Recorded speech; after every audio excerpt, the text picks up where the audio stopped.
Hello guys, तो episode की शुरुआत होती है। हमें देखते हैं कि पवल तो बहुत ज्यादा गुस्सा हो रहा था और इसका रीजन ये था कि उसके हाथ में इतनी ज्यादा गहरी चोट लग गई थी कि उसकी कुंडली खत्म हो गई थी, जिस चीज को हम लोग फोटो में भी देख के समझ पा रहे थे। जिसके बाद आगे हमें देखते हैं कि पवल की इतना गुस्सा होने का रीजन ये था कि जब वो थोड़े टाइम पहले एक लड़की के साथ बार में बहुत ज्यादा एंजॉय कर रहा था, तभी वहाँ पे अचानक से कोई आ जाता है और कोई नहीं बल्कि उसके ग्रैंडफादर निकोलिया थे, जिनको देख के तो खुद बहुत ज्यादा हैरान हो गया था और उनसे पूछता भी है कि ग्रैंडपा भला आप यहाँ पे क्या कर रहे हो और भला आप यहाँ पे मेरे पास किस लिए आए हो। जिसका निकोलिया कोई भी रिप्लाई नहीं देता और आगे उसके साथ ऐसा कुछ करता है जिसके कारण तो पवल बहुत ज्यादा चिल्लाने लग गया था कि ग्रैंडपा भला आप सब क्या कर रहे हो और प्लीज से सहमत करो। तभी हमें देख पाते हैं कि उसके ग्रैंडपा ने तो उसके हाथ को पकड़ के उसने तो उसकी कुंडली को ही खत्म कर दिया था, जो चीज तो देखने में बहुत ज्यादा खतरनाक लग रही थी। और फिर आगे पवल के साथ ये सब करके वहाँ से जाने लगते हैं। तभी पवल अपने हाथ को पकड़ के बोलते है कि ओवन, तुम्हारे अंदर खुद हिम्मत नहीं थी ना कि तुम मेरे साथ ऐसा कर सको, इसलिए तुमने ये सब करवाया ना इनसे। और फिर पवल जब ऐसे अपने हाथ को पकड़ के बहुत ज्यादा इंजर्ड फील कर रहा था, तब उसके ग्रैंडपा उसको ये बोल के कि ठीक है तो फिर मैं तुम्हें ऐसे छोड़ रहा हूँ, क्योंकि इस चीज के चलते तुम अपने रेपुटेशन को वापस हासिल करने का मौका जो मिलेगा वो वहाँ से चले जाते हैं। बट तभी इन सारी चीजों के कारण तो पवल का गुस्सा बहुत ज्यादा बढ़ गया था। और फिर तभी हमें बताया जाता है कि निकोलिया तो बहुत टाइम पहले से ही अपने उन बच्चों को बहुत ज्यादा फेवर करता था, जो कि बहुत ज्यादा हेल्दी और वेल्दी थे। और इसी चीज का रीजन ये था कि थोड़े टाइम पहले वो अपने मीडियोकर सन पवल को भी बहुत ज्यादा फेयर करते थे, भले ही वो कैसा भी हो। और थोड़े टाइम पहले तो इस रीजन से ऐसा भी था कि पवल ही वो लड़का था जो कि निकोलिया के बाद उनका सक्सेसर बनता और आगे वो निकोलिया के सारे कागजातों को और सारे बिजनेस को संभालता।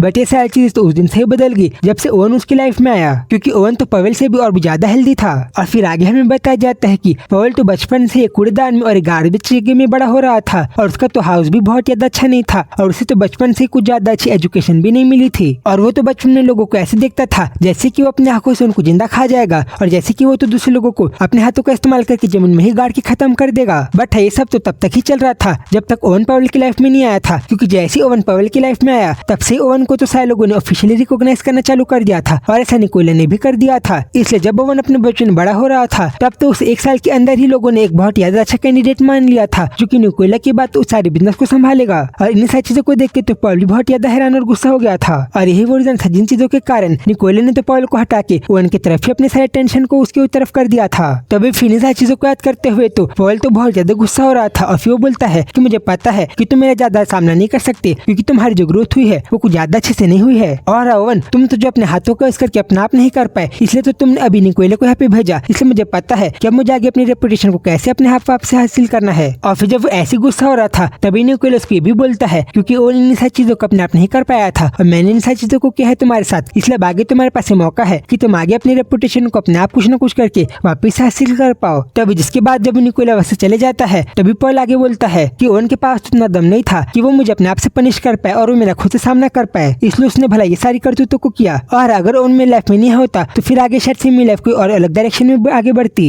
इसलिए मुझे कैसे भी उस बास्टर का आमना सामना तो करना ही पड़ेगा। और क्या उस पागल को सही में लगता है कि अब आगे अभी इसने जो मेरे साथ अभी यहाँ पे किया है ये चीज ऐसी करके वो मेरे से बच पाएगा, इसलिए देखना मैं तो उसे छोड़ूंगा नहीं और अब तो मैं खून का बदला और भी ज्यादा खून से लूंगा। इसलिए ओवन तुम रेडी हो जाओ, मैं अपने बदले को तो तुमसे कैसे न कैसे करके लूंगा ही। इसलिए तुम तो बिल्कुल भी मत सोचना कि अब आगे से तुम्हारा जैसा मन करेगा तुम मेरे साथ वैसा कुछ करोगे। और इन सारी चीजों को याद करते हुए तो वो बहुत ज्यादा स्माइल भी कर रहा था। और इस टाइम पे तो ये भी बोलता है कि ओवन, अब यहाँ पे तो हमारे लिए चीजें बहुत ज्यादा इंटरेस्टिंग भी हो गई है ना, क्योंकि अब तो मैं आगे और कुछ भी कर सकता हूँ। और ऐसा तो वो शेरिन और शेरिन के नेफ्यू को याद करते हुए भी बोल रहा था, जिस चीज को तो हम लोग फोटो में भी देख पा रहे थे। और इसका मतलब तो ये भी हो सकता है कि अब आगे ओवन शायद से शेरिन और उसके नेफ्यू को भी टारगेट कर सकता है। बट फिर सीने पे खत्म होता है और फिर हम अगले सीन में देखते हैं कि शेरिन तो बहुत ज्यादा थकी हुई होकर अपनी नींद से उठती है और फिर आगे कहती है कि क्या अभी जो मैंने थोड़ा टाइम पहले देखा क्या वो मेरा एक नाइटमेयर था। बट फिर तभी उसका ध्यान जाता है कि अभी तो ओवन उसके बहुत ज्यादा पास में सामने ही है, जिस चीज को देख के तो भी बहुत ज्यादा हैरान हो गई थी, क्योंकि ओवन तो सोते हुए उसे बहुत ज्यादा प्यारा लग रहा था और इसी चीज के कारण तो बहुत ज्यादा ब्लश भी कर रही थी। और फिर ये भी कहती है कि क्या ओवन अभी मेरे इतने ज्यादा पास है, इसलिए तो मैं अपने सपने में बहुत ज्यादा पैरालाइज टाइप का तो नहीं फील कर रही थी और मुझे तो बहुत ज्यादा बन सा भी फील हो रहा था। और अभी जब मैं ओवन के नेक से इतनी ज्यादा क्लोज हूँ तब तो मुझे बहुत ज्यादा अपने बॉडी में अलग सा भी फील हो रहा है, क्योंकि मैंने आज तक ऐसा कभी भी फील नहीं किया है और आज तक तो ना मैं किसी और इंसान की इतनी ज्यादा क्लोज आई हूँ। और फिर इन सारी चीजों के बारे में सोचते हुए बहुत ज्यादा ब्लश भी करने लगती है, क्योंकि ओवन तो अभी भी बहुत ज्यादा प्यार से सो रहा था। जिसके बाद वो ऐसे आगे अपनी जगह से उठती है और फिर आगे अपने आप को संभालती है, ये बोलती है कि ठीक है तो फिर शायद से अब मुझे अपने आप को संभालते हुए यहाँ से चलना चाहिए। बट फिर जब उसका अपने आप में ध्यान जाता है और फिर जब वो कल के बारे में याद करती है तब तो शर्माते हुए उनको देख के भी बोलती है कि यू रैस्कल, तुम्हें देखो भला तुमने मेरा क्या हाल कर दिया था कल। बट ओवन तो सो ही रहा था, इसलिए वो उसको इग्नोर करके आगे वहाँ से चले जाती है, ये बोलते हुए कि ठीक है तो फिर अब मुझे अपने आप को वॉश करना चाहिए, क्योंकि मुझे तो बहुत टाइम से ऐसा करना था। और फिर जब ऐसी वॉक करते हुए एक मेयर के पास चले जाती है। तब वो देखती है कि अभी की मॉर्निंग तो बहुत ज्यादा कोल्ड है, इसलिए उसे बहुत ज्यादा ठंडी भी फील हो रही थी। और इसलिए वो ये कहती है कि ठीक है, अब आगे मुझे और ज्यादा ठंड ना फील हो, इसलिए मुझे जल्दी से अपने आप को वॉश कर लेना चाहिए। बट फिर जब वो मिरर के सामने थी और तब उसे दिखाई देता है कि उसके पूरे बॉडी में तो ओवन के किसके मार्क्स थे। वो तो बहुत ज्यादा ब्लश करने लग जाती है कि भला ये सब क्या है।